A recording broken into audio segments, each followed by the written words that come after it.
Hello, my name is Douglas Bloch. I'm an author and mental health educator. Welcome to your Depression Recovery channel, where each week we talk about practical tools and coping strategies for healing from depression and anxiety. The title of today's video is When Distraction is a Good Thing. Before we go on, we're going to tell our weekly joke. And, the other day I tried to push the envelope, but it was stationary. I love puns, don't you? So today is these are all made on the same day, even though they come out sequentially. This is the third video in which I talk about various things I've learned from my recent hip replacement surgery, which my chiropractor said would be a slam dunk, but it's been much more difficult than I thought it would be. I mentioned in early videos about the pain and also the exhaustion, and then how I fell on my hip 11 days after the surgery, straining a tendon, a muscle called the iliopsoas, and further setting back my recovery. So it has been really a set of unexpected challenges. In addition to that, on September 10th, my beloved cat Bruce died. He wasn't looking very good, but unbeknownst to us, he had cancer, heart disease, and kidney failure, and cats are really good at hiding their symptoms. So by the time we found out, it was really too late. So fortunately, he had a very compassionate death at Dove Lewis Hospital. Nonetheless, this has all been exhausting and debilitating, and I'm trying to get back on my feet. A few mornings ago, I was lying in bed ruminating, as people who are depressed want to do. And I was thinking about, my loss and grief over Bruce, which was a big deal, by far the most important cat I've ever owned. The swelling in my leg, which was huge, and the pain, when's that going to go away? And also the injury on my psoas muscle, it took 8 months before, what's it going to take now? And I was kind of consumed in my own, inner pain. And then I realized, oh my God, I have some things to do today. At 11:30, I have my lymphatic massage person coming over to my house to drain the lymph, which is going to help with the hip. 1:30, I go see the chiropractor to help adjust the SI joint where I fell. And then 4 o'clock, I'm working with my collaborator on this new idea of turning my suicidal prevention website into an audiobook. And I realized, I'm glad I have these structures. I'm going to be so engrossed in these activities that for at least a moment, I won't be feeling sorry for myself.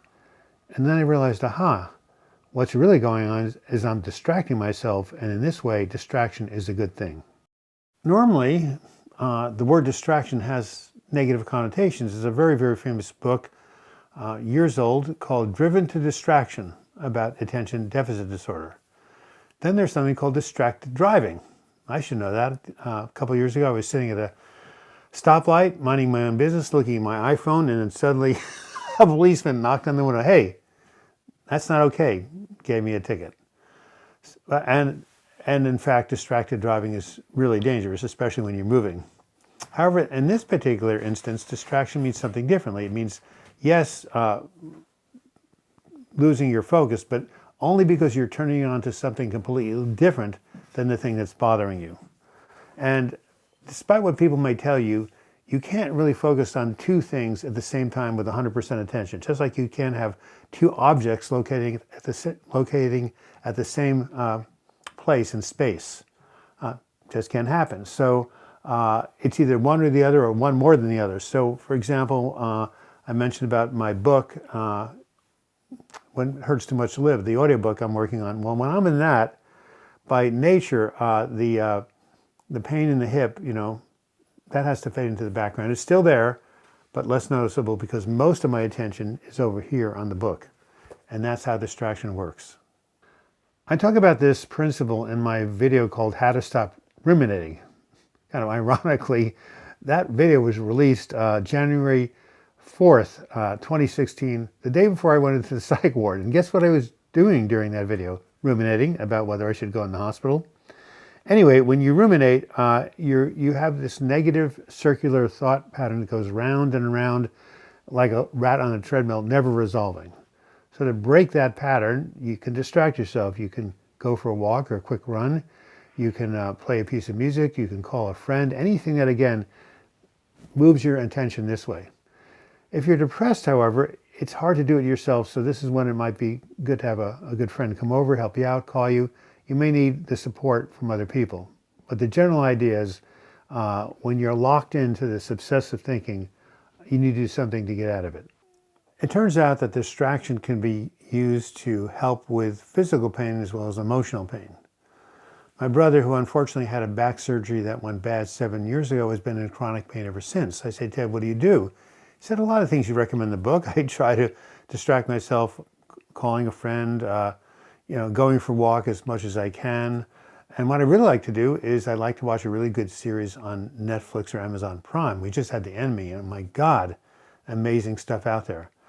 Speaking of Netflix, however, the show or the limited series that won Best Limited Series was The Queen's Gambit, a phenomenal presentation, a 7-part series about a young girl who in an orphanage learns how to play chess, becomes a prodigy, and then wins the world championship. Now, what makes this so compelling for me personally is that I'm an avid chess player, and so is my friend Stuart. In fact, we met 58 years ago, and we became friends 58 years ago. When I taught him how to play chess, we eventually ran the chess team, high school chess team, and won the Long Island Chess Tournament in 1967. So now, as we've been watching The Queen's Gambit, we can actually talk about the chess games on there. Some of them are recreation of famous games, and many of the grandmasters referred to it. So it basically gets my attention because it's a good story, great acting, and it gives a way for me and my friend to bond to each other, and it's really been a total experience.